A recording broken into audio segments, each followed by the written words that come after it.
everybody, and welcome to Mo Late Nights. It is your boy, the one and only Momo, celebrating my Reds Day. As you can see, got the balloons in the background. I've been on this damn game for 13 years, y'all. It's fucking crazy. But hey, I'm here. I've been doing this thing for a long time, and tonight I'm gonna talk about something that a lot of people are afraid to talk about, especially in the Black community, which is mental health. I want to thank everybody out there, Tony, out there in YouTube land. Appreciate y'all for sticking around, chilling out with us. If you can't make it here to the plug where we're at, so over here at West Coast Valley, we over here chilling. Hey, listen, y'all come on down, come to the show, get real loud and personal so you can hear everybody clearly. But if you want to sit at home and relax and be out doing your thing and still listen, thank you for joining us on YouTube. But tonight, we're going to be talking about mental health in the Black community. Are we using our resources? Are we getting help? Are we able to accept the fact that we might have a mental disorder? A lot of people are like, I ain't got no mental illness. I'm not crazy. I'm not retarded. You hear those terms all the time. But listen, there are things like ADHD, schizophrenia, depression, bipolar disorder. I mean, there are so many things out there that there's a wide variety of things that might happen to someone with a mental illness. And the thing is, you have to be able to address it, acknowledge it first of all, and then address it. So that's what we're going to be doing tonight. Tonight on the panel, I got my boy DJ, a.k.a. White Boy, a.k.a. DJ Dior right here, the DJ at my Reds Day party. Thank him for coming. I got my boy Mill, who's always, and I got my lovely wife over there as well. I want to give a big shout out to Bella for putting all this stuff together for YouTube. Give a big shout out to Dollface for making sure I'm on track, and that she gone. She was lagging. She said I think she lagged out and came back. But yeah, we give a big shout out to Dollface for keeping me on my toes, and Vivian for making sure that I have everything situated. So I got a really a big shout out to my cameraman Josh, who's finally on time. Fucking brat, yeah. But anyway.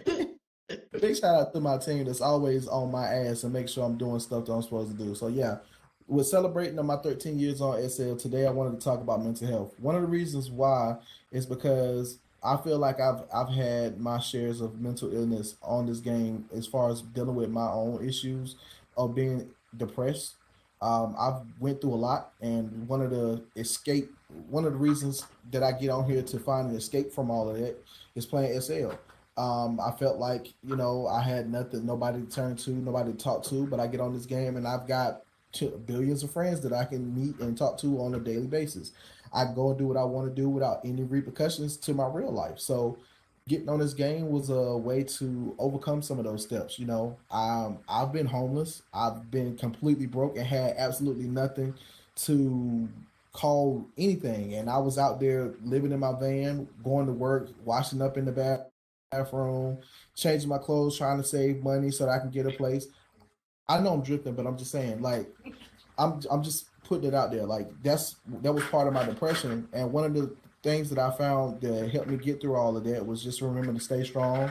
And once I finally got on my toes and on my feet, to just don't continue to look back and, dwell on that, but to move forward in my life, And sometimes those things still kind of, affect me on my day-to-day basis, but I don't let it bother me. I know where I made it from. You know what I'm saying? I know I had bleak moments, but going through that, even thinking about suicide and stuff like that, like a lot of people will not admit to going through anything like that, but those are real topics.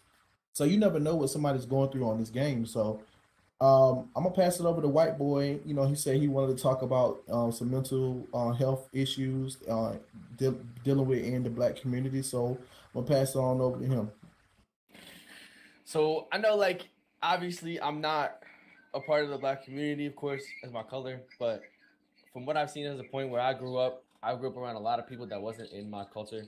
I grew up in the city. I grew up dealing with the same things. That not everything the same as them, but somewhat the same. I went to the same school as them. We dealt with the same things. The main topic that I feel like that's with Black mental health is that it's not. I feel like I've seen a lot of friends come to me saying they don't have as much of an outlet as somebody like me would, just based on the fact of how this world is. Oh, what's up, Josh? In this state, in this how do I explain it? In where I'm from, it just seems like there's not a lot of outlets for people like that. I mean, I grew up in New York, upstate, and then I moved to Baltimore. So there was a lot of there's a lot with the amount of stuff that's going on in Baltimore that and the cities that where people are from and where they're raised. I feel like they definitely have a lot more problems than other places, and they tend to just not have the same outlet that people like me would. Yeah, that's another thing that a lot of people need to realize. There are, not too many areas give you that outlet to be able to, like, a lot of people, they just turn to the streets, you know what I'm saying? Like, they dealing with an issue, they turn to the streets, they turn to their friends, and their friends like, yo, I'm gonna do this, we're gonna smoke this, do this. Then you got people to get addicted to drugs, you get people that get into trouble, Exactly, um, exactly. in jail, and it's like an ongoing cycle because they can't get the proper help that they need. One of the things that I found to help me, as well as getting on SL, is art. I love to design. I love doing things, coming up with concept, helping other folks. You know what I'm saying? That's an outlet for some people. Some people are just maybe shy or don't want to use the resources that they have. And I think that's one of the reasons why Dollface put in. Another thing is why it's like that now. It's just because it's basically where we grew up. Since we didn't have any outlets like that, like our schools didn't care, my school didn't care. Right. Like me, where the way I went, like where I grew up, I had to turn to some parts like that. I was doing things that I shouldn't have been doing just because it gave me a quick little relief. It gave me a quick little adrenaline rush to ignore the pain that I was going through, the pain that me and my friends were going through. It's not the same when there's a lot of people that don't have the support system as like a family would. Like I grew up with a single mother in a house in a place where at first I didn't have any respect being in. The amount of people who's just coming to me saying like, "Oh, you don't belong here. You belong in the suburbs. Oh, you're a city boy. Like you're not a city boy," and stuff like that. Dealing with that, basically, it turned me into like when people get pressed or get told like that. It makes the person that's already going through it want to prove themselves that they are, and that's what leads to just more problems because they feel like that's gonna help their mental health is getting that respect. I'm gonna tell you one thing, like, even with my family, like my stepfather, he wanted me to join the Navy so bad, and my mom wanted me to be a firefighter, and it was like they had my whole life planned out for me. You know what I'm saying? Like I did good in school, I went to college, and that wasn't good enough. And I'm sitting here like, yo, I'm in college. What more do you want from me? You know what I'm saying? Like I'm going to college to better myself because I wanted to be an animator. That's what I wanted to do. I wanted to do graphic design. That's something that I found very passionate. And it wasn't good enough. I had a full-time job, still wasn't good enough. You know what I'm saying? I had my own place, still wasn't good enough. It was like I was fighting so hard to get my parents' approval for anything until I realized I don't need their fucking approval. You know what I'm saying? I love my parents to death and I respect them to the day I die. But I don't need their approval. I can do this without their approval. I can do what I want to do for my life to make myself happy and not get their approval. And I think that's another reason why I would always be so friendly, or I would feel some type of way when somebody would not befriend me, because it's like I'm going through so much, like I'm doing everything I can to be nice to you and you're still treating me like shit. You know what I'm saying? And I don't know why that was a big thing for me, but that was a really big issue because of the issue I dealt with at home. But go ahead, babe. You said you had something that you wanted to say. I just didn't want us to echo. But I it's weird because you guys have these topics all the time, and I feel like I'm on the other side of things. Anybody who knows me knows I'm an open book. I express myself. You hear my background. You hear me. I'm fluent. I'm completely see through. I don't hide anything. There's nothing of my life that I'm ashamed of. So when I say this, I'm pretty sure some can relate, but I've said it before where I've had my son at 16 and being a witness, and I'm always a witness, I guess, but being a witness to my kids, I have to say kids because I have two of them, my kid's father, he was in a foster home when I met him. He was going through so many things, like basically what I was about to say, your government, babe. Basically what Momo was saying, You know, he was homeless after he got out of the foster home. You know, he went through the things, he sold drugs, he did what he had to do to try to provide for our son at the time. And going through this, because my son's 17 now, going through the 17 years of knowing this man, you know, he's gone through so much, like, and we're talking about mental issues. He's got bipolar issues. He's got ADHD, which all his kids ended up having. He's got anger problems. He's gone through all of these things. And of course, going through somebody who's not medicated is a freaking roller coaster. You you never know who you're gonna get. You never know who you're gonna talk to. One day it's a good thing. Next day you're the enemy. Next thing you're getting called everything under the sun. So when I have brought this up before, if you go back to the other shows, I had brought this up that, you know, I was basically verbally abused a lot in the relationship that I was with him. And it kind of put a turmoil in my life. And that's the thing that some people don't understand is as a grown-up, when you're not being responsible for your own mental issues, it does put a turmoil on other people, especially family members. I don't know how much time I got. If anybody wants to talk, just talk over me. But I also have a daughter who's autistic. So after, you know, dealing with him finally getting on his medication, we had brought a daughter into this world. And at 3 years old, she got diagnosed with autism. And she's 6 now. So I've been, you know, learning the process for the last 3 years. So it's been you know, like on the other side of it, like, I mean, on the other side of seeing things, me not personally having these issues, you know, being the person to have to take care of that, it's like total roller coaster. Like you don't know what you're going to get, even with her. Like one day it could be a good day. Next day it could be a whole bad day. And Momo will attest to this because we have to deal with it every day. We don't know what we're going to get when she wakes up.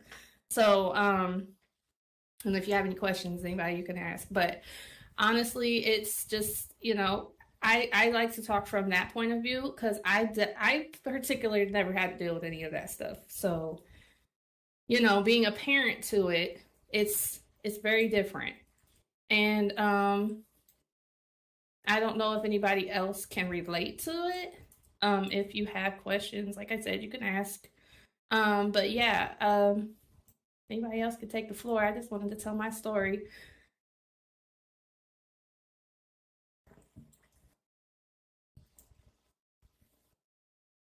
All right, I had my mic muted, so she went echo. But Emil, did you have anything that you wanted to say? I could take y'all time. You know, it's a sensitive subject. Okay. Josh, would you like to go ahead? No, I don't mind.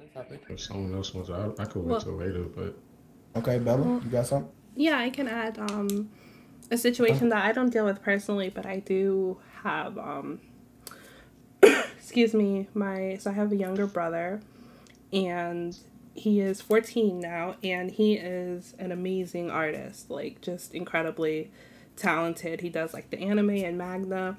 So we had decided for high school that we were going to enroll him in, my parents decided they were going to enroll him in a art school that deals with those type of programs. So he had to do a portfolio, and he did about 10 or 11 pictures, and he gave it to, I guess, the admissions counselor or whatever, and they were so impressed with his work.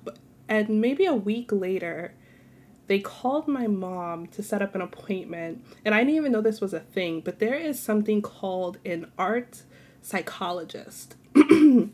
And I think there's a more professional term for it, but basically that's what it is. It's a person that studies art, the science behind it.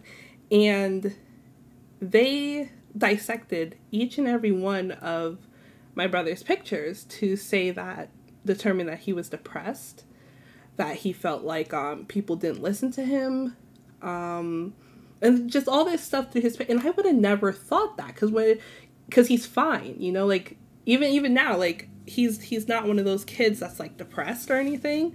So it was really interesting how I'm not gonna say psychiatrist because I think that's for like mentally insane people. Yeah, I think therapist, yeah.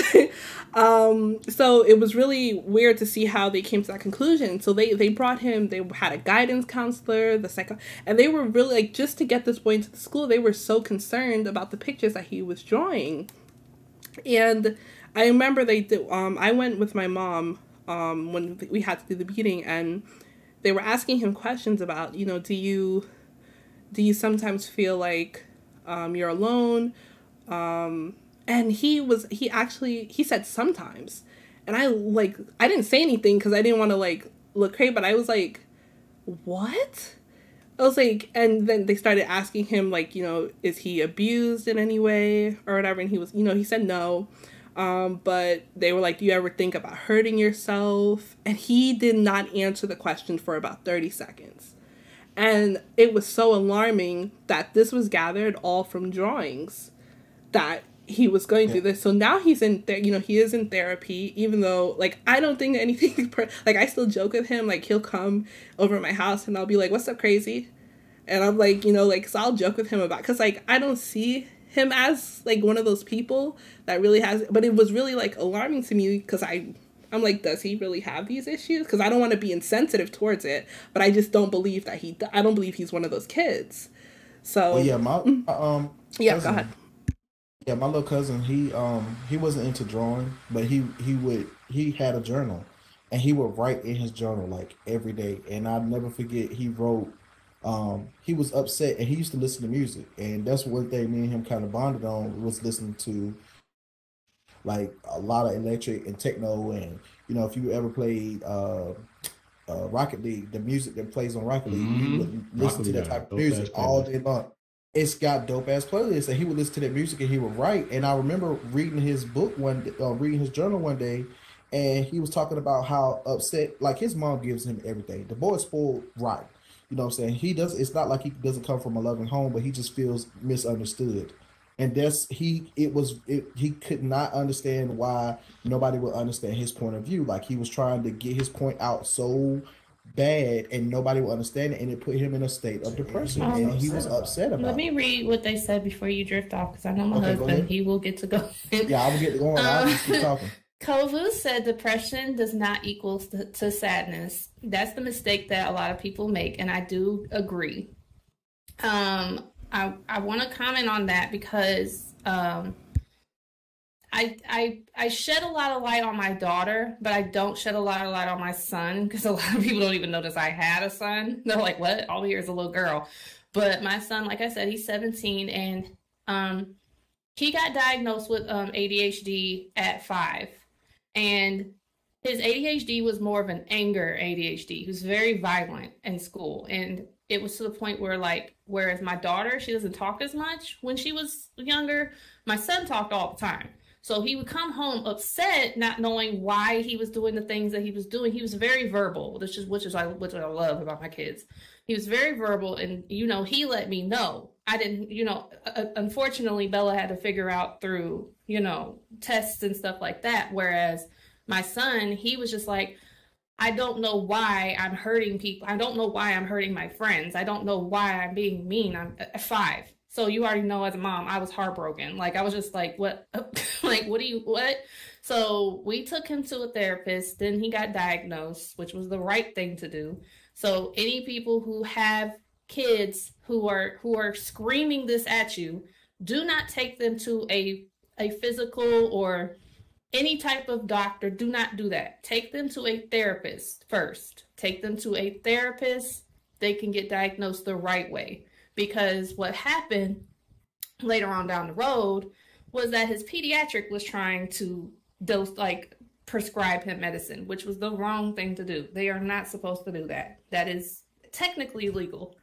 What they need to do is go through a therapist, go through the right chains, and then that's when they take the information that they've gathered and they give it to your pediatric. They don't go to the pediatric first. That's not how things are supposed to go. So just put that out there. If you guys have family members or kids or any of that, and you guys are talking about it and, whatever, make sure that your people know, because they will give you the wrong dosage, which is what happened to my son. they gave him Adderall, and then my son ended up having suicidal thoughts. So we took him off that immediately, of course, because I'm like, no, we're not doing that. And he actually told my dad. He didn't even tell me, so which was another scary thing. And then what else? I saw something Lilith said. I wanted to read that also. No, those are the faces. This is going to what Bella has said. No, those are the faces of people that pretend to be happy, but were really depressed. Those are the faces of strong people that rather have made others happy, even though themselves were facing problems. And yeah, they do that. They do tend to do that.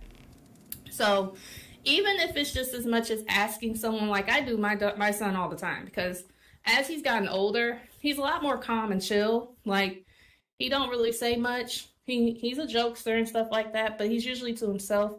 And I had to catch on his social media that he was having, thoughts. I just say thoughts, not really necessarily like suicidal or anything, but he was falling into a depression. And, it was due to his schooling. He had some surgeries done, so it kind of put him in a bad place in school. So we did have to pull him out, unfortunately. But, he's working on getting other things. But it was putting him in a very depressive state. And yeah, they do put on a smile. They do put on a face. So every morning when he wakes up, I ask him if he's okay. I talk to him. We have our talks. And I'm like, even if you don't want to talk to me, there's men in your life. You can talk to them, But yeah, always ask them, talk to them, because sometimes they won't tell you what's exactly going on. Like, they don't feel like people will understand if they try to tell you. So Debbie, I have a question. You said your son had. Go ahead. Yeah, both. Go you ahead. said your son had ADHD, right? Yeah, he still does.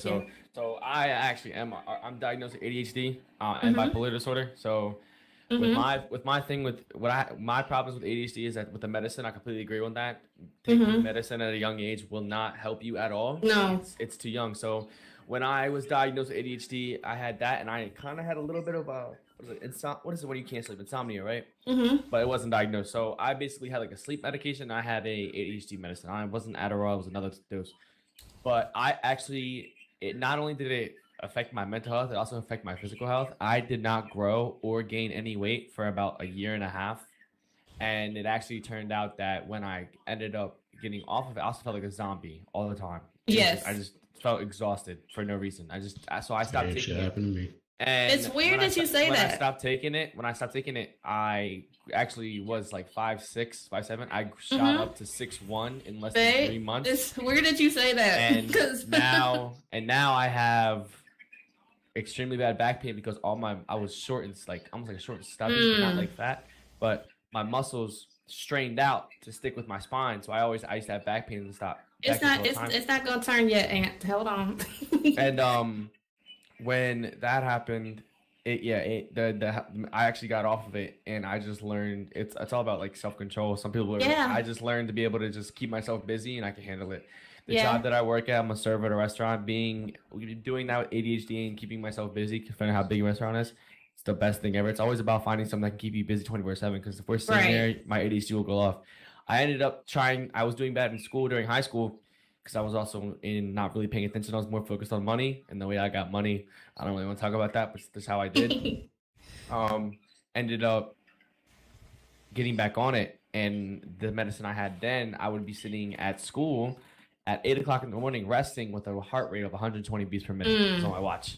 Instantly got off of it again. Sometimes medicines for ADHD, I really don't think medicine helps any mental health illness. I don't think it helps that particularly. I don't that particularly, but multiple. I honestly feel like medicine doesn't help. I feel like it's just a way they just want you to be on something to control you. In my opinion, it's suppress. Let me add that to White. I feel like you can. Hold on, I'll let you. I'm go ahead. I feel like without medicine, I felt way 10 times better than I did with medicine. I feel like if you just find the right group and find the right thing to do, and keep yourself busy, then you honestly don't need medicine. But yet again, of course, yes, what he just said right there, it's $1 billion business. They're gonna want you to take medicine just so you can get money on the insurance. That's how I feel. I didn't want to say it, but I wanted to be straight up. That's how I feel like it is.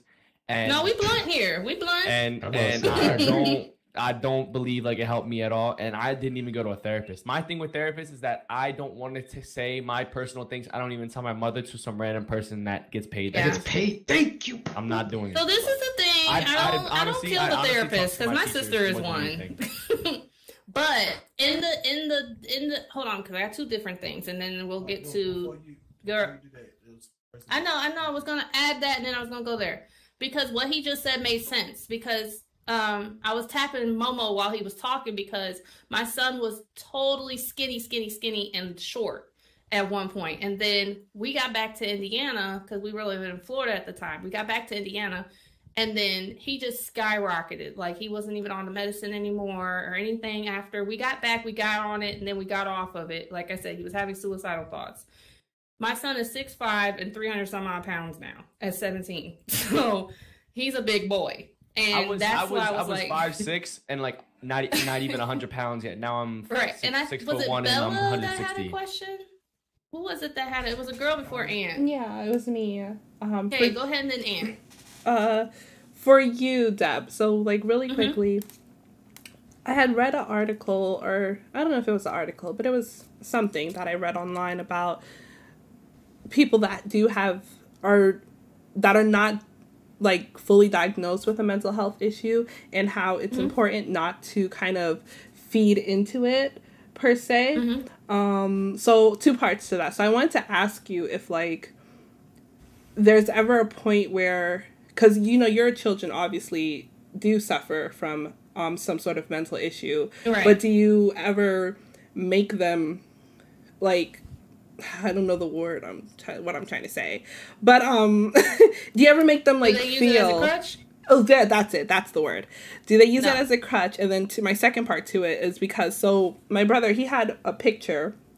It was a stair. It was of... there was a stair, and he drew, like, you know, and no one thinks anything of it because I know how anime looks, you know, like, that's the kind of drawings, but he basically drew a person, the body was at the bottom of the stairs, and the head was at the top of the stairs, and then there was, like, the blood was, like, dripping down, and I was like, oh my god, that's so cool. And when the therapist had talked about that, they said that person is detaching themselves from Earth, and I was like, I don't know if you're just bullshitting me right now, or because, like I said, you would never think that about my brother, you know? Yeah. So it's like, you don't know to take it serious or not. I asked the person themselves what they drew. You know what I'm saying? Like, and then, like, my son wasn't as artistic as my daughter is. Now, like I said, my daughter's autistic, and she draws, she sings, she does all of that. Marcus, on the other hand, he likes to be in games. He wants to do computer science when he gets into college. That's what he wants to study. So he's more into the technology, and, like, you know, he wants to make his own video game eventually. That's what we had the conversation of. Like I said, I mean, I'm not saying that anybody doesn't talk to their kids, but I, for one, talk to my kids. So, you know, like, I know what's going on with them. Like I said, my daughter, she's only 6, but she'll tell me, like, she'll actually draw, like, TV shows that she watches and stuff like that. And like I said, it's nothing to talk to your kids. You can't just throw them in front of a therapist or, like, somebody who, you know what I'm saying? Like, it takes nothing. Talk to your kids, talk to your siblings, talk to whoever has the situation going on, because that's really what they want. They just want somebody to talk to. But do you think it's sorry? Do you think it's wise to feed into that, though? Like, especially if they don't have a mental issue, like, diagnosed. I mean, it's okay to have that in the back of your head. You know what I'm saying? Like, okay, checkpoint. Like, we checked this off. Okay. But to go all in on it, I mean, I don't do it. Yeah. I mean, like I said, I did take him to a therapist. I went through the steps, and eventually, like what White Boy said, like, he started having suicidal thoughts on the last medication he had. You know what I'm saying? So I was like, winging you off of that. And I think that was like 13, 14 years old, and he hasn't been on medication since. Exactly the same age I stopped mine too. Yeah, I couldn't. Once I heard that, I was like, no. It's a $1 billion business. I feel like I'm not sure. I don't know if some people take medicine now. I don't know if some people. I gotta get this on my second. It makes me mad the fact that, like, I've been to therapists and I say one thing and they instantly want to put me in a hospital or just to pay for all that. Like, it's Momo says to the point where I don't trust therapists. I don't trust medication. I don't trust doctors. It's just because of the fact that they're doing it. Some people are doing it to help. At the same time, they know what's behind that. So that's why I just that don't. business. Exactly. I just don't believe that medicine helps me. I've done so much better with a group of people that support me and that don't even spend a dime. That they don't spend I don't spend a dime to talk to just because I know it's better off. You don't really. I mean, sometimes maybe you need medicine. If you do, I'm not. Why pay for it when you could talk to somebody for free? But exactly. Like I just don't believe in medicine. Before we dive deep into that, I know Kaya, and I know you're gonna go after Kaya, but Kaya, she's been hitting my box and wanting to talk. So Kaya, I'm sorry. Yeah, no, you good. Kaya, go ahead. This floor is yours, and then we're gonna let Ant go. Thank you. How y'all doing? This is like really dope. This is my first time here. I just wanted to commend everyone for speaking up on this because, of course, I'm a Black woman. And I'm a New York City Black woman, and in the Black community, she's from New York. We don't own our shit. We don't own what's happening inside of our homes, and this is why our children and our grandchildren are tripping and bugging out because we don't want to acknowledge abuse. We don't want to acknowledge mental illness. We want to hide. We want to hide it like it's an heirloom, like it's a diamond inside of a diamond store and it's in the back of the vault. Because, you know, they keep the best diamonds in the vault. They're not in the showcase. And as Black people, we want to hide it like it's a dirty secret. We want to hide it like it's a brooch or like it's something valuable. And I am just so pleased and so honored to be sitting in front of all of y'all. And I am so honored to be sitting in a room with a bunch of brothers and sisters who are owning their story, who is writing the conclusion, the healing, and the finishing. Because the more we pour into our children, the more that we speak to our children, the more that we commune with our children, they are going to be healed. You know, Debbie Cakes and to the rest of the ladies, I have a son who is 22 who is high function. I have a 30-year-old now that when he was a child, he could not barely read. And I began to speak with my son, and I began to hold him by his hands, and I began to say to him, because his name is Deshaun, I began to say, Deshaun, I need you to repeat after me. I am intelligent. I am smart. I am wise. I am a king. I am intellectually advanced. I am this. And my boy began to cry. And I tell y'all this.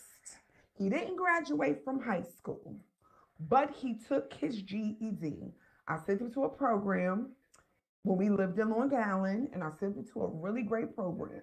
When my son took his GED, and because of the love and the support and the speaking life into him, speaking life into his navel. Because you know, life comes from the man because the man carried the seed. But once it into us, it takes over from our navel because the baby can't live without breathing from our navel. So I begin to speak back into my son's navel like he was inside of me. And I begin to have him speak life over himself. I begin to have him acknowledge who he is at that time as a young Black man. And now he is a 30-year-old king. You know what I'm saying? Because he's living his best life right now. But I'm going to say this to tell you that when he took his GED, he passed it so high, y'all, that the principal of the school called me on the telephone. I was about to give y'all my real life name, yo. But she called me by my name.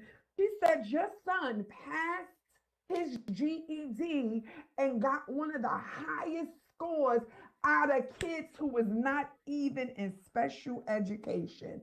So, Debbie Cakes, girl, speak life over your children, call your children's future into reality. And I promise you, speak to your son. Tell your Yes. son spirit to calm down because I am Mm-hmm. here with you. He don't even have to hear you say it. When you go in Right. your room, you go in your bathroom, you go in your den, go outside in your yard, in your car, park it and speak life over your children. Speak life over your son because God gave him to you and you have a certain authority from the heavens to the natural realm to speak life Babe. over your babies. And I Momo. guarantee you, your Yeah. son, your daughter, you're going to be like, oh my God, look at Oh my yeah. son and my daughter. Because my son couldn't even hardly read. My Mm-hmm. son now is a supervisor at his company. And the That's funny amazing. thing is, my son has a girlfriend with a master's degree who is a therapist. Yes. So when I tell you he could do it, he gonna do it. Yo, I love y'all to life. I never really hardly been in the Thank room you with so none of y'all. much. But yo, y'all is inspiring. Y'all Woo! own it, y'all thing. Y'all not hot in abuse and bullshit like it's an heirloom. Keep doing what y'all do. I love this. Thank you so Thank you, much for Mr. being here. Mo. Thank you. Thank you. Hey, no problem. No problem. Thank you. Well, Before let you me. speak, Oh, oh, go ahead, what? babe. Oh, Well, okay. All so of that. All thing I was gonna say was like to piggyback off what she said. Um, Coming from a family who, yeah, my one of my cousins, and I tell the story all the time, but one of my cousins is diagnosed on the spectrum disorder. You know, he's on the spectrum, and we treat him like a normal person. You know what I'm saying? We don't look at him like he has uh, a special needs, like he's not autistic. We treat him like a normal person. And a lot of people, just like how men are brought up, you know, don't be a punk, don't be a sissy, hide that emotion, don't cry, don't be a punk. You know what I'm saying? We're taught that growing up. And I'm glad that now we're at a day of age where we can acknowledge issues that's going on in our family and solve those problems. So go ahead, baby, before we go let Ann go. yeah, I'm gonna let. We ain't forget about you, Aunt. But I do want to add to that because I mean, anybody who, like I said, y'all see me day in day out up in here. And anytime my daughter come around, I never call her Maya. You guys know her as Maya, but I'm always like, "Hey, pretty girl. Hey, little, like hey, beautiful. Hi, pretty." All the time because I mean, she's. When I tell you, when I had my daughter, she was the light of my world. So, like, yes, my son was there, but that girl, she'll come into a room and just light it up, like that's just her. And I do manifest it because every time my son walks out that door, that's a black man going into the world in my eyes. I'm like, oh my God, I need to pray on it. And when he doesn't come home on time, I'm telling you, my sorrow sisters can even vouch for this. I lost my mind. Like, I have them on a tight schedule. I have alarms. I have everything because I'm like, I'm taking care of mine. I need to make sure mine make it home. So trust me when I say I'm all there with everything that you've said. Aunt, you got the floor now. And thank you, Kaya. All right, yo, mic check. Can I be heard? Yep, we hear you. All right, it's so much to unpack. I damn near done forgot what the fuck I wanted to say. So excuse me if I ramble, but what I want to address first is homegirl who just got off the mic. About I think that's the misconception of like where we come from and shit. And I don't even just want to say black community, but urban community of damn, like we never knew what we always knew what, but this the power of words. Let me give you an example. Like, how many times where we come from, motherfucker, you could be feeling something, bro, you good? How we label it is, nah, bro, I'm fucked up right now. But we really saying we got trauma. We always recognized it. But this the power of words. When they put mental health on it, now it's like, oh shit, this what this shit equates to.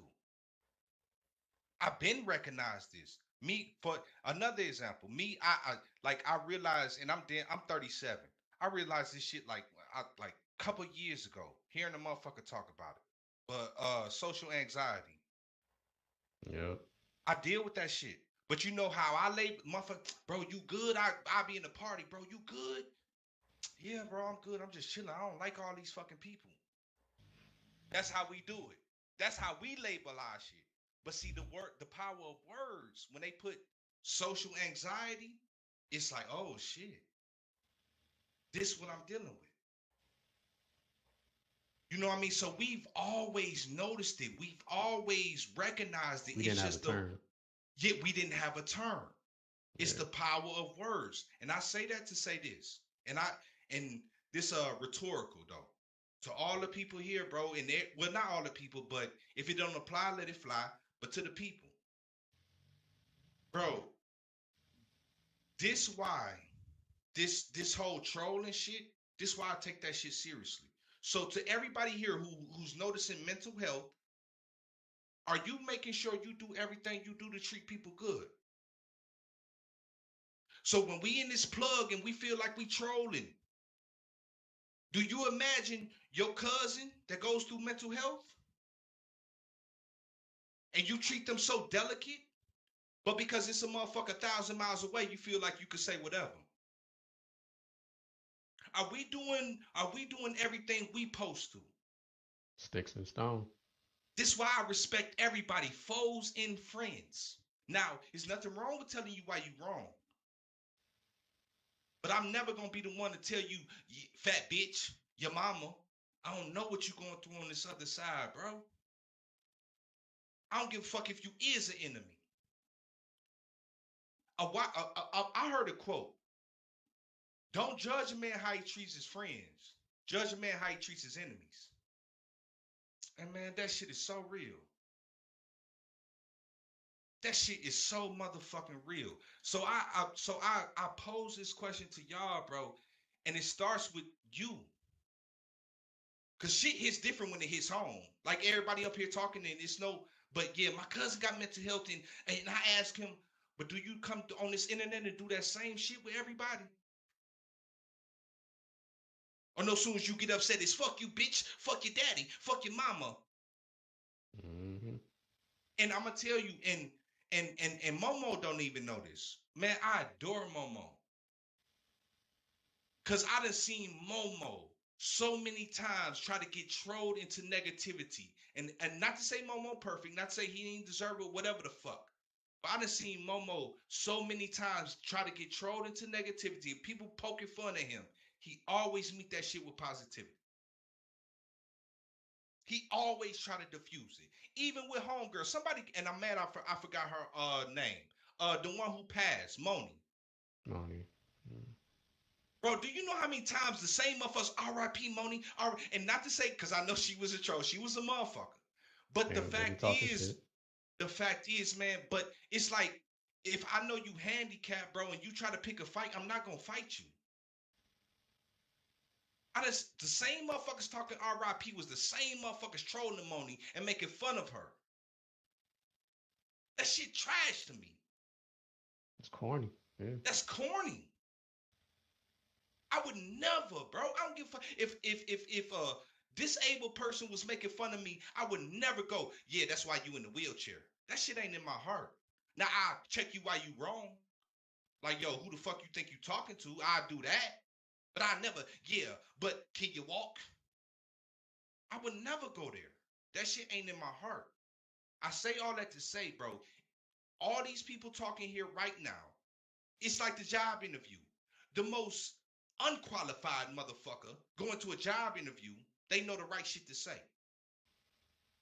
Yeah, no, I'm a team worker. Yeah, no, but what do you do outside this shit, bro? So all this shit we talking right here, right now, what I pose to everybody is you doing what the fuck you need to do when this conversation not being had. When this ain't no real shit and when this ain't no moment. Are you treating people good? Are you treating people with righteousness? Are you folding to your pride and your ego to what make you? So I pose that shit to everybody in the plug. And no answer is needed. You know the truth. But if you not, then I suggest you too, if you speaking on this shit, treat everybody with respect, bro. That's all I wanted to say. Thank you, Brother Ant, man. Listen, man, let me tell y'all something. When Brother Ant come around, man, he drops some knowledge on y'all, man. I want to appreciate that, Ant. Appreciate that. And appreciate that words that you said. But Affiance, I know you hit me up and said you had something that you wanted to say. And I know somebody else had some more questions. But yeah, Affiance, you go ahead. Yeah, I got 15 minutes, so I don't know who had a question for me because I got to go in a minute. And then Ant, you can take my place. If she has to go, they can ask the questions first and I can go after that. Okay, I appreciate it. So White boy. Not a problem. So you said you have a daughter with autism, right? Mm-hmm. And you're putting her in you said you're on a path to put her in a program or something like that, right? No. When Kaya was talking about her son getting his GED, I had to pull my son out of school because, like I was saying, when he was in his freshman year, he had popped his knee out of place, and he had to go through surgery basically the next 3 years. So all the way up to his senior year now, he's had 4 surgeries, and he was doing physical therapy. He was also doing virtual, and then a week before the pandemic, he had came back to school, and then the pandemic hit, and he was right back into virtual again. And anybody who knows who has ADHD, as you should know, you can't really focus like that. And especially when he wasn't able to focus and get things together, so he fell way behind. Yeah. And it just came to the point where I was like, okay. And like I said, I have found out on his social media that he had made a post on his Instagram saying, how, his mental wasn't right. He was going to take time off. He's falling in depression. And I'm like, I'm in this house with him every day. And I'm like, what? I'm just like, okay. So I had to take matters into my own hands as a parent. And I was just like, I'm going to pull you out of school. I understand I read what you said. And he actually broke down right in front of me. He started crying. I was heartbroken again. It was like 5 years old all over again. So I was just like, okay, well, I see you. I let him know. I'm like, I see you. You don't have to be in front of me for me to see you. And one thing that, before you with the next question, but one thing that I told him when I was still pregnant with my daughter, me and him, we went on a mother-son date, and we went to go see Home. I can remember it like it was yesterday. We went to go see Home, and, I made sure I told him, I said, listen, you got a little sister on the way. And he, like I said, he was 11. So I was literally about to go to the hospital and have her, any minute. So I was like, I know you're about to have a little sister on the way. But I want you to remember that you're always going to be my number one. You're my number one baby. You're my baby. You're always going to be my baby. And I'm like, you're my number one. And so he was like, okay, and at that time he's like, okay, whatever, let's go watch the movie. So we had gotten to a little argument when Momo first got here. It was a big feud. He had to break us up. When me and Marcus, it's like the Titans clash. But he never likes to see me mad or anything. So then when he came back in, I was like, do you remember what I had told you before I had Maya? And it lit my whole heart. He was like, you told me I'll be your number one baby always. And I'm like, oh. I was just like, it just kind of just warmed me. Cause I was just like, ugh. And I was like, I want you to remember that. I really do. I don't care how old we get. And so that night when I was telling him, I'm like, I'm going to pull you out of school because I see you. I'm your mom.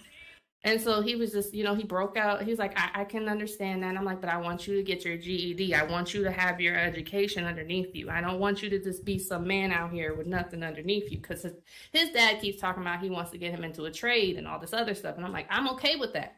But I still want you to have something under your belt. I don't care about all of that. His dad's all about making money, but I want him to be smart about it, but yeah, I wanted to get that out there. as for my daughter, she's in school. She's in a regular class. She's on the other part of what Kaya said. She wasn't able to talk. So when when she got into school, her talk just picked up. Like she's blah blah blah blah blah blah. Exactly. So what I was trying to explain about so I worked with kids like that in school. I was also in college for a special education degree, and I worked with kids like that. Okay. What I noticed throughout seeing it is I don't like calling autism, Down syndrome, all these. I don't like calling them disorders as a sense. Just because of the fact that what they can do with what they have is with what I've seen in the work is amazing. I've seen people I don't really call it a autism, disorder either. Yeah, I've seen people with autism that I worked with draw better than me. I've seen people with Down syndrome just be. You said exactly what Peach said. Like people with Down syndrome literally have no. Yeah, Down syndrome. Like Down syndrome they and autism problem. are they're different. Yeah, but the fact that they're both mental disorders, and I've seen people like in my classes just have an advantage in their classes, and then seeing how. Like, I ended up leaving the program at school because they felt like they needed to be in a fixed program because they weren't able to achieve what other people can achieve. But I'm working with these kids, and I'm like, you're doing amazing. You know what's so funny about what you said? Because, like I say, I go through the things that they want you to do. You know what I'm saying? So, my son...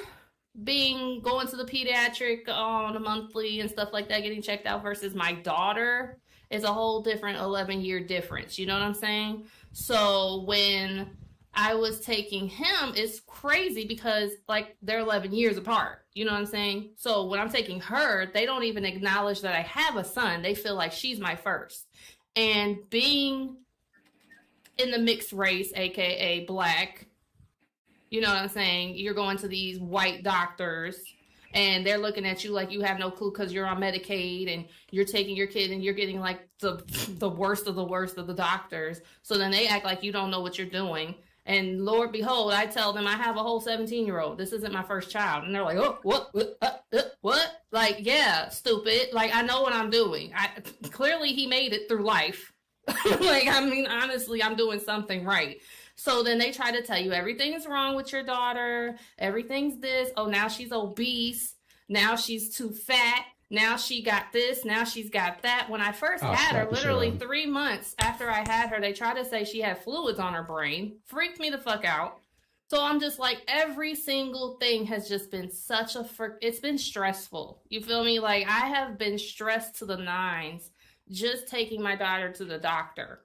Like every time I go to the doctor, now they're like, oh, look at this in the back of her head. That's a sign of diabetes. I'm like, oh my fucking, like, can I get a break? Like, why everything gotta be wrong with my baby? You know what I'm saying? Can I come here one time and be like, hey, she's healthy as an ox?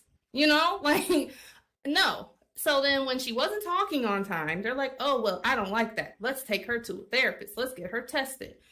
I mean, hey, if you want to take her tested, okay, now she's got an SSI check, so she's good for life. You know what I'm saying? She's good to go. But I'm just like, at the same time, when they diagnosed her, I'm not even going to lie to you. Now, everybody who's told me, they're like, she's still an amazing kid. And I'm like, yeah, no, I know she's an amazing kid, but this is just another thing that's going to be on her list of things they claim is wrong with her. You know what I'm saying? Like, she's never going to be dependent. I mean, independent. My fault, my words. I'm looking at him play the damn game. But she's never going to be independent. And, you know, when Momo chose to move in with me, I had the conversation with him because I'm like, okay, there might be a point and you know, there might be a time where she's going to live with us forever. She might not be able to do things on her own. You know what I mean? Like, she's going to be with us. Now, are you okay with that?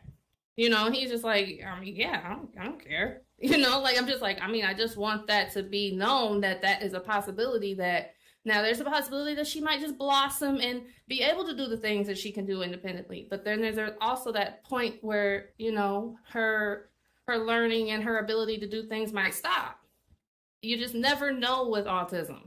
So it's always an up in the air kind of thing. You know, it just depends on what she's willing to take in and learn. And that's something that I'm learning every day with her. Now it's like freaking potty training right now. She knows how to go to the bathroom, and now it's just like, okay, can you go fully? You know, like little things like that. It's just like, okay, I still got to be able to change your clothes. I still got to give you a bath. I still got to do the things that, you know, a normal 6-year-old would probably be able to halfway do. You know what I mean? Like, it's just kind of those little things little bitty things, but For now. But when she gets older, you know, it's going to be like, okay, is she going to be able to do these things? Will she be able to live like a normal life? Is she going to be able to, you know, go out with friends without me having to tag along? You know what I mean? It's like, because she has her little brother. I mean, she has her big brother, but I even had the conversation with my sister, my older sister, because I'm like, if anything was to happen to me, you're going to be her guardian, period. Because I'm not giving her to her dad, because I'm like I just said, he's got things he going on. You know, like, that's the last thing. You want somebody with multiple personalities and disorders and stuff, dealing with another person with disorders. That's just a big explosion waiting to happen. And my sister, she's a therapist. She would know what to do. And so, you know, like I said, I had these conversations with her because I'm like, if something is to happen to me, I want her to be okay. And I don't want to put that burden on her brother. I want him to be able to live his life, you know? So, you know, as a parent who deals with these things, you know, these are things you have to think of in the future. And yeah, go ahead. Yeah, there's a program called Access VR. Access VR is all over the United States of America. Every state has an Access VR. Access VR is a program who helps people with certain situations that we're talking about. There are a bunch of therapists there. There are a bunch of caseworkers, counselors, everything. Whenever, especially your 17-year-old, because he's a young man. Right. They can help him once he gets his GED. Actually, they can help you get him in a GED program. They can help whenever he's ready. They can help him get a career. They will pay for his training. They will pay for everything. I think like, my sister has her son in that, actually, because my nephew also has autism, and he's 22. So he has his own place. He's got a job. I believe that she got him set up in that too. It's everywhere in the United States of America. And with your daughter, as your daughter advances, I don't know if they call it an IEP in the state that you live in. Yeah. You can always have her IEP adjusted to her. Her IEP, like I was hearing you say about her being labeled, as she advances as her mother and as her mouthpiece, you go, and everything that you do for her, you do for them, and you do it in writing. You bring every psychologist, everything. Yeah. I'm in total great communication with her teachers, and Momo can attest to this. I have Zoom. I had all 8 of the, I had like 5 of the therapists there with the teacher and everything. Like, we are in total good. Even the principal, the assistant principal. I even have people that, like, before her first teacher quit, she's got a new teacher now, but there's 3 people that go in the classroom while the teachers, because the teacher's got like 23 kids. So, like, they'll go in the classroom, they give her little one-on-one, you know, they kind of give the teacher a rest. So they're totally in cycle with her. So, yeah, she still has her therapists that come in and they check on her. We have like, I think every 2 months or every 3 months, we'll check back in. They're doing a behavior thing now because they're trying to figure out what triggers her. Because she has triggers where she'll just spaz out, you know, and she doesn't do it at home. So I'm like, what it could be? It could be sound. I work with kids and also my own. It could be sensory. It could be her sound. That's what my son did say. What did he call it? Sensory. It's sensory. He said sensory something. Sensory noise. A sound. It could be a sound. It could be a sound that could trigger her.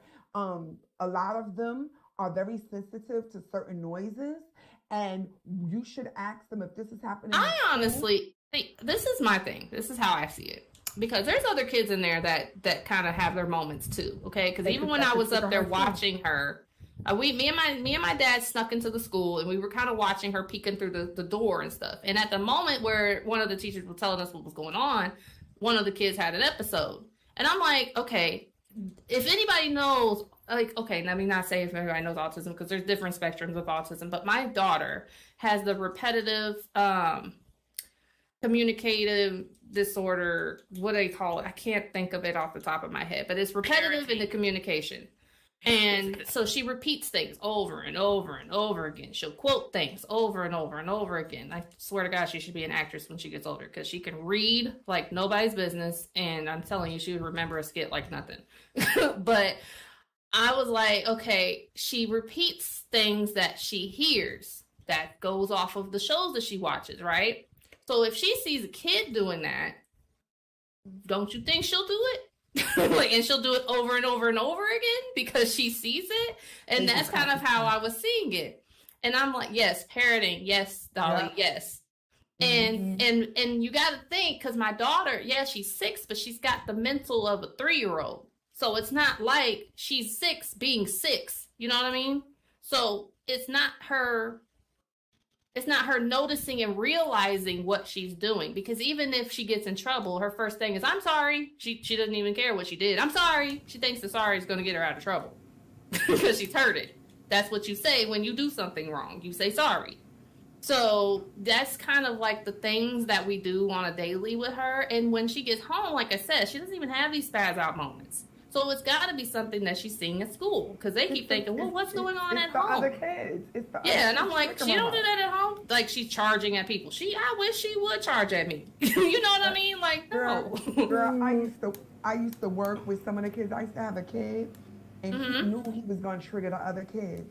And this one right here, boy, this was Chucky's cousin. I'm not even trying to front. Honey, we would have to go from the school to the school bus and like get him because he thought he was a skateboarder. He would go from his feet and jump all the way over to this little Chinese baby and aggravate the hell out of him. Then when the other kids would start screaming, when I tell you I was on the bus with everybody, me and all the other parents, it was crazy. So they do things to trigger each other. So it's not hard. I don't want to take this and make this my show. So make sure that yeah, really quickly, I just want to we have a question from the YouTube panel, so I just want to insert that one in here. So Panther the Pup says, do you consider depression a mental health issue? I was having a conversation with someone and they said it was more of an emotional state of mind that's developed by external factors, not internal, and mental health is more internal. For example, going through a bad breakup can cause someone a deep depression, which can affect their mental health, but not cause mental health issues. Is that towards everybody? Because the whole panel done left. Oh. But I guess I'll answer. I do not believe that it kind of it's on the fence, I would say, because if you don't do anything about the depression, it can lead to other things. But I mean, now listen, I'm gonna get real deep with y'all because as a mom, I fell into a great depression on my second pregnancy, and that was postpartum depression, which is a very dangerous thing in moms.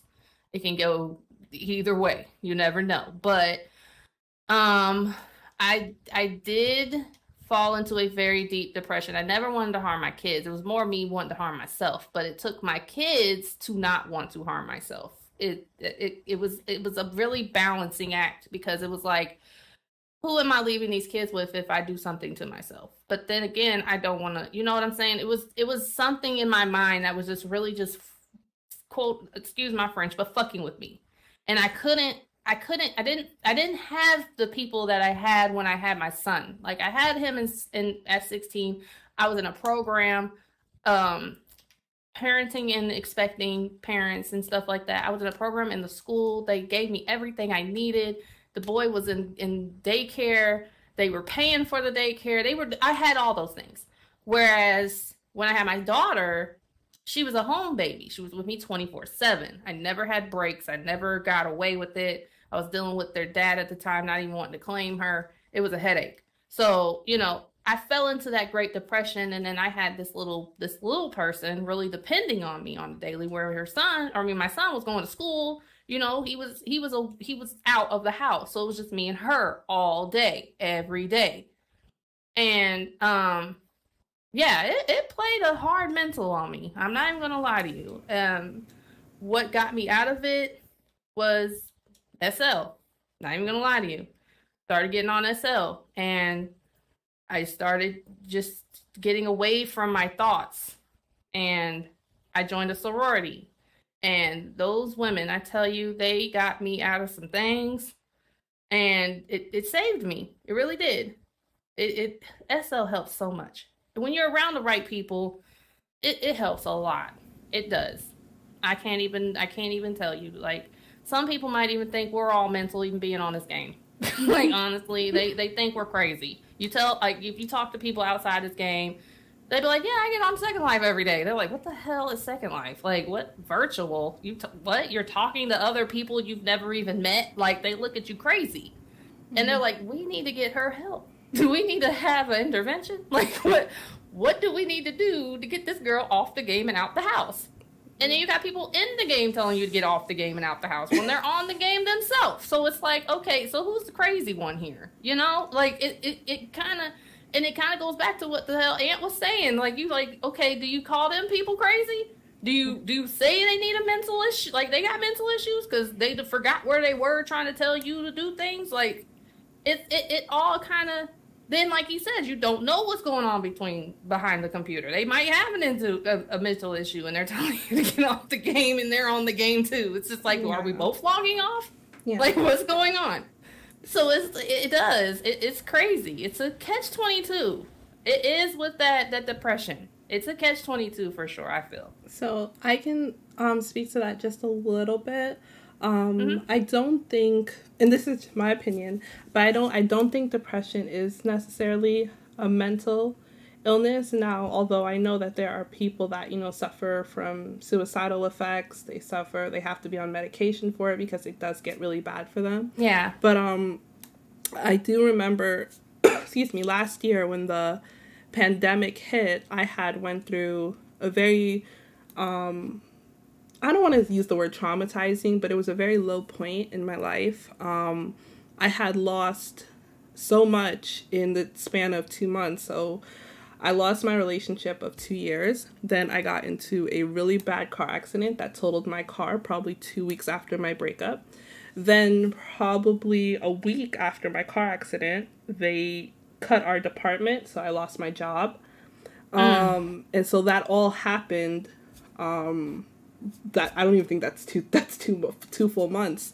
And I don't want to say I was suicidal, but I understood, like, when people go through that mindset of depressed, because I'm like, at this point I'm just home, like I'm wondering how I'm gonna pay my rent. I live in New York. Rent is extremely high, and all I have is maybe $4,000 in my savings at the right, maybe $4,000 to my name at that time. And that's maybe 2 months right there that I got. And I'm like thinking to myself, holy shit, man. And I was really like, I didn't want nobody to come over. I didn't listen to any, like, music was really bad. Like, any song I listened to, like, now this is kind of irrelevant, but I'm not from, but my family's from the Caribbean. And there was a song that came out. It was called the Side Chick Song by Shensia. And when I say to you, that song, every time I heard that song, it brought tears to my eyes. And it was because of what I went through and the state of mind that I was in. Like, and it was so crazy because if I listen to the song right now, I'm jamming to it. But in that moment, when everything happened, that song literally made me, like, tear out. And it was so crazy to think that something like that could actually happen to a person. So I do definitely understand like depression trying to equating with mental illness, but I myself wouldn't put it into the same category as a mental illness itself. Yeah. So that's just my take on it. Well, I just want to say I gotta go, but I had a good time and I had a great conversation with you guys. Yes, you were awesome. Thank you. I hope you guys have a good rest of the show, and I love you, babe. Love you too, and sweetheart. happy rest day. Thank you. Even though you're sitting 2 feet away from me. Thank you so much, babe. Shut up. I was trying to be cute. I know. Good night, you guys. But let me go ahead and take this time to thank everybody that came out here. I really wanted to talk about this subject and, you know, open up the floor. Y'all know what this show is all about, why I do this every day. So I'm gonna take this moment to have a little commercial break in the midst of this. So for all those out there looking at on YouTube or paying attention or gonna view this later, this is a little side break that we're gonna do. This show is sponsored by. I was raised old school as hell. I was raised old school. So you I believe it. Feeling real. I believe it. Woman haters club out here, like real. Very much, yes. It's very much giving very much some misogyny. But yes, giving very much. This is how I look at it. Yeah, and you, whoever said that, they're right. It can be beautiful or disastrous, as well as like logic can be very productive or cold. So I personally think that, like I've said this before, like a while back, that like men are at their most feminine when they're violent. Okay, so conversely, I think toxic masculinity actually comes from women.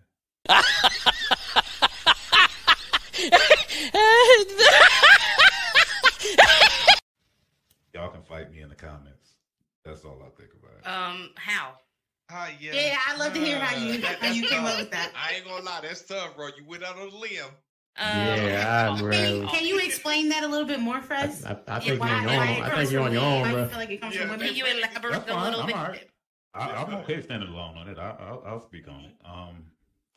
I don't think that like masculinity and femininity is a whole gender-based thing. Okay. I'll say, like, for the most part, like a couple friends in here, they know, like, when I'm around my daughter, I'm at my most feminine in the beautiful way, right? Right.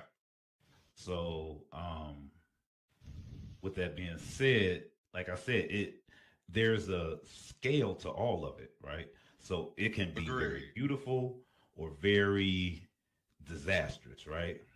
Mm-hmm. So when I like, for a man, for example, if he can't manage his emotions and communicate that out in a proper way, and the only way he can express himself emotionally is through violence, I think he's going kind of feminine with that. Like I said earlier, masculinity, femininity, I don't believe they have emotions. Why do you attach that? Not emotions, gender. I don't think they have gender. But why do you attach violence to femininity, though? I think that's the opposite scale of it being a beautiful thing. But but everything up goes down, left goes right. Okay, so what is above, so is below. What's the opposite? Okay, so let me ask you this then. What's the opposite of the beautiful aspects of feminine behavior? Like I said, no gender involved. What is repeat the question? What's the direct opposite? What's the opposite of good feminine behavior? Oh, anger. Okay then. Anger brings violence. I still don't feel like I understand where this is going. But I see I see what you're saying, but I don't like that the attachment to femininity is anger. Because I mean, it's stereotypically. I'm not saying it's the only attachment. Yeah, no, right. Yeah, no, yeah. So it's the bad side of femininity. Exactly. Gotcha. Okay, so there's a good and I'm saying, masculinity, to reword it, I'm saying the men exhibit the bad side of femininity when they're violent. That's another way I could word it, I guess. Okay, well, here's the thing. Femininity is directly correlated to women. Okay, so True. If a man is angry or doing something, that's directly coordinated to his masculinity. That's his shit. That's not our shit. So that's like when you think feminine, you think not aggressive, dependent, or sometimes submissive or passive or home oriented or all these little things, right? Mm-hmm. But you don't correlate femininity with being, I don't know how. I correlate femininity with emotions, and I correlate masculinity with reason and logic. Seriously, what the fuck are you doing? Oh, hell no, bro. Yep, I've said it out loud. Masculinity don't deal with emotions? I don't think so. Wait a minute. What? What? I don't know, and Am I gonna get banned tonight? No, I feel like that thinking, you have really weird situations and issues with women. What? That's crazy, bro. I was raised old school as hell. I believe it. Feeling real. I believe it. Woman haters club out there here, like real. Very much, yes. It's very much giving very much some misogyny. But yes, giving very much misogyny. Okay, who's that? Come on up in front of the camera. Thank you, Josh, for that. Thank you for that. What they say? Come on up in front of this camera and display it. Who said they did? Me. Jackie? Yeah, Jackie. If you're lagging, just click on the couch and sit on the couch from your chair, and it should just pop right over. Hi, Jackie. How you doing? Welcome to Momo. How you doing? I'm good. Great. Okay, so what you got going on in this SL work? What you got going on? Well, the truth is, I'm kind of special needs in my life. Okay, and how do you deal with that on a day-to-day basis? What is SL escapism? Escape for you? Yeah, I didn't want to use the word crutch because that's just not. We're not going to do that. Yeah, escape.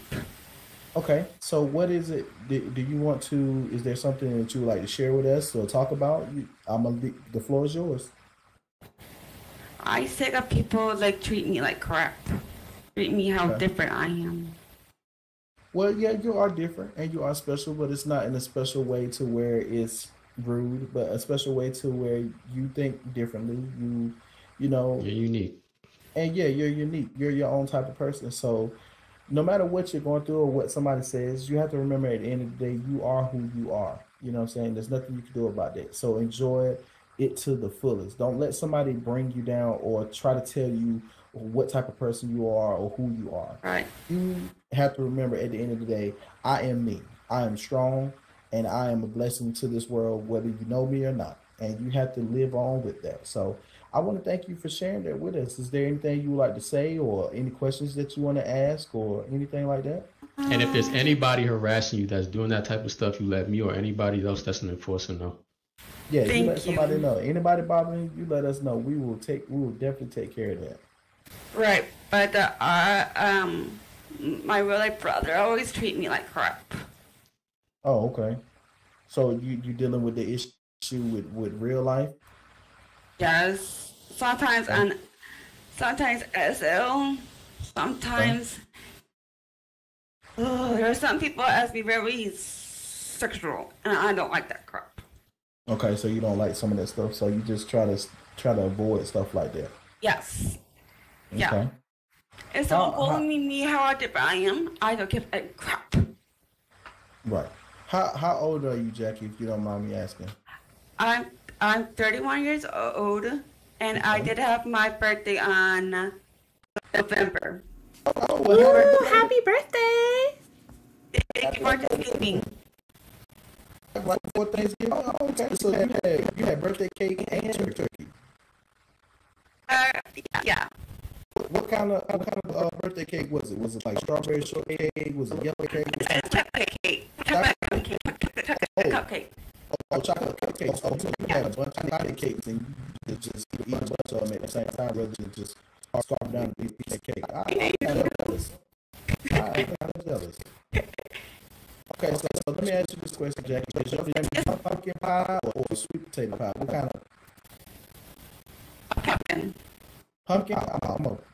I'm a sweet potato kind of guy. I like sweet potato. Yeah, but happy birthday. Thank you. And everybody give me a round of applause because she didn't have to come up here and say nothing. Y'all give her a round of applause and be brave. Thank you very much. Thank you. No problem. Thank you so much. I really appreciate you coming up here. I just like things on my mind, so I have to. Oh, no, you're all right. Take your time. You're all right. Just I try to listen. There's some things in my mind. I have to say it. Right. But I really appreciate you sharing that. Thank you for coming to this Montreal show. It makes me feel special. And see, this is one of the reasons why I wanted to have the show tonight, guys, and why I do what I do when I do my late nights. I don't know, I get on a lot of people's nerves, and I try to have a lot of fun on here. And we have a lot of fun, but there are times where I like to get serious and try to, everybody the same type of way, and that's in a friendly way. So that's why I have these open forum nights where we discuss topics. Sometimes we talk about sex. Sometimes we talk about something as serious as mental health. So, what? I know there was okay. But yeah, so I want to thank everybody for coming out. I think we're going to go ahead and wind this down. We've been live for an hour and 15 minutes, and I don't want the YouTube video to get too long. So for everybody out there listening on YouTube, thank you for tuning in. Really quick, Momo. Hey. Someone said give yourself the DJ Khaled pep talk. Do you know? Is that an inside joke? You smart. You're loyal. Too smart. Oh, okay. Rico. Okay. Thanks, Rico. The keys to success. I know I'm definitely going to have to come back to y'all talking about these stuff because this is very interesting. Y'all didn't get a chance to talk, but that's okay. There's going to be another time. No, before I close out, no, you've been waiting. You was very patient. You let everybody talk. You get your time right now. We'll go right ahead and do that. Okay. So, first thing I wanted to say is what I found in SL a lot is sometimes we have issues with, like you were talking about. Y'all talk about so much, so now my brain is all over the place. But as far as like the trolling and things of that nature and how that hurts people, and I found that. So let me take a step back. So I had my name is Dr. Coco because actually my role play was a therapist, counselor, psychiatrist on SL. So this was like the perfect opportunity to kind of come in and just kind of see where people are at. And what I find a lot on here is people come to SL for all types of reasons. And you never know until you end up interacting with someone with their feelings. Some people like to think of SL as just a game. I find that very disturbing, only because we're all real people. We all have real feelings, and yes, we are behind our avatars with real problems, real traumas, real things going on in our lives. And it's hard when you come on here. I've been on here for 13 years, okay? So I've been on SL a long time. And, it's hard to be open about your mental health on this game because people find that as a weakness. Hello? Right, hello. People find that as a weakness, then they will use that against you. I've seen people on this game, they're driven to suicide because of them, of people trolling them, talking about them, bringing up their real life, all this, that, and the third. And so that's really what motivated me to go into trying to develop a mental health facility here on SL. And because it's like, it's bad. This is everyone's for whatever reason, but most of us come here as an escape. We come here to socialize with people, maybe we don't have that in real life, or sometimes we just come here for fun. Who knows? I first got in here because I wanted to dress my dog. I'm going to be honest, I didn't come here for anything but that.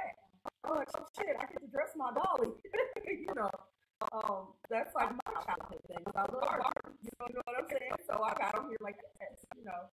Then when I came to find out that there was so much going on, and I try my best, you know, as I'm praying that there's more people like me than the latter. You know, they come on here and you think about things like that. You think about what people are going through in real life, especially now with the pandemic. Like for me, mental health, everything affects their mental health. You know, I do feel like that we have to look at mental health in a different way. You know, it's not a bad thing. You know, and that's what I think we have a problem with in the Black community. And so I'm just saying they always put it in as a bad thing. No, it's not. If you have a breakdown, that's your body telling you, hey, something's going on. We need to fix this, or this needs to be addressed. It's not a problem. Stop making everything so dark and ugly. You know, we have these feelings and emotions. You know, that's how else is your body going to speak to you?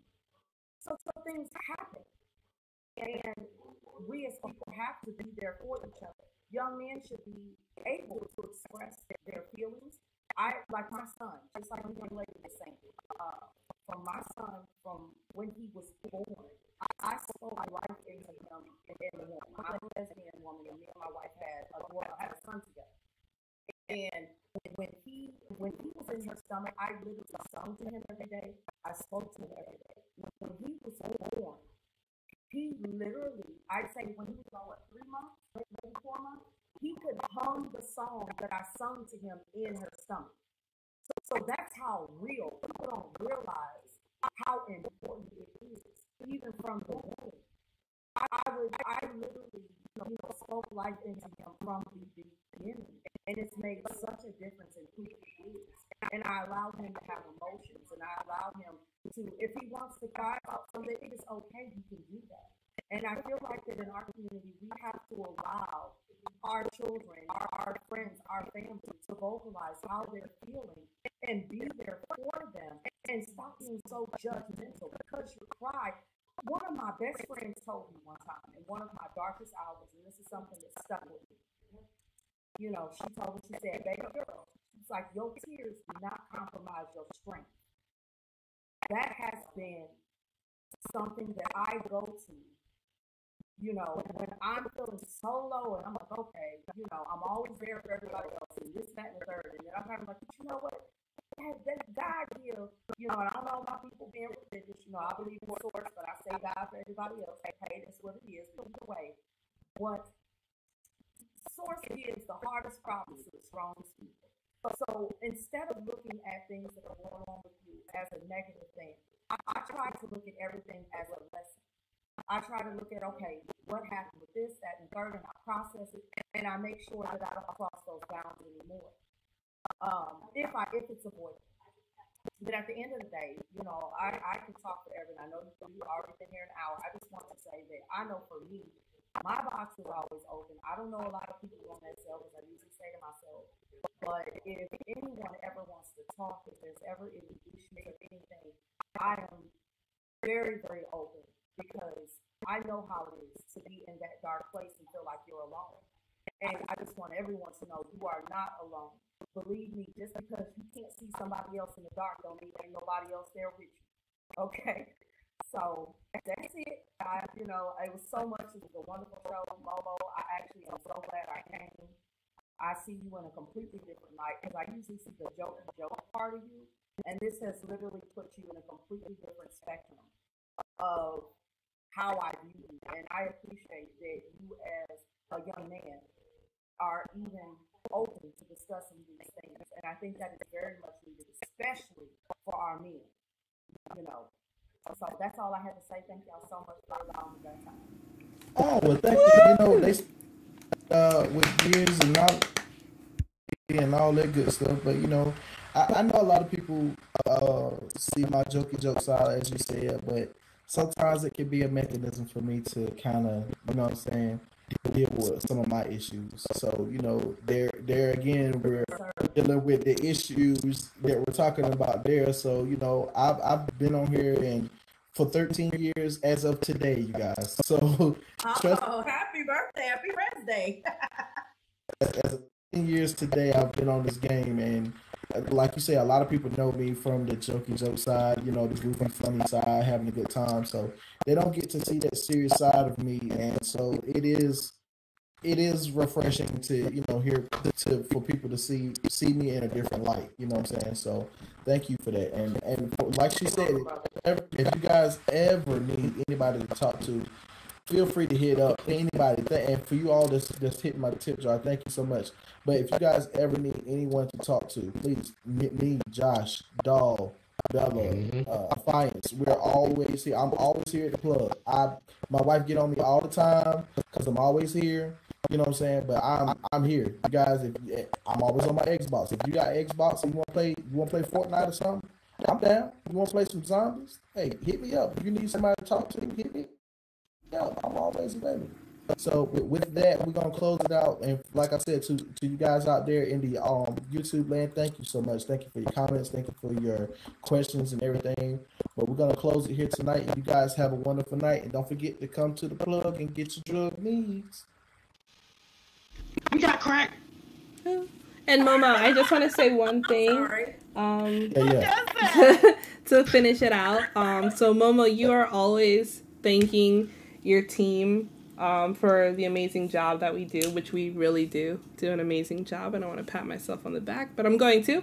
But at the same time, I do want to thank you as well, Momo, because I actually enjoy this so much, like behind the scenes, like you have no idea. Because I know you're always saying, I know I don't pay you guys, whatever. Momo, I don't need to get paid. I do this because I love to do it. I enjoy it. It's so much fun. And I'm like actually so happy that you even trusted me to help you with something like this. So I just wanted to say that I appreciate you. And yeah, I think Momo's dope. So guys, cracking up is going to go to the top. Momo, she just tried to do it for the backpack. You know, why'd you have to do, come on. Kiss ass. I was going to get it too, probably by the end of the night. You were so annoying. Little teacher's pet.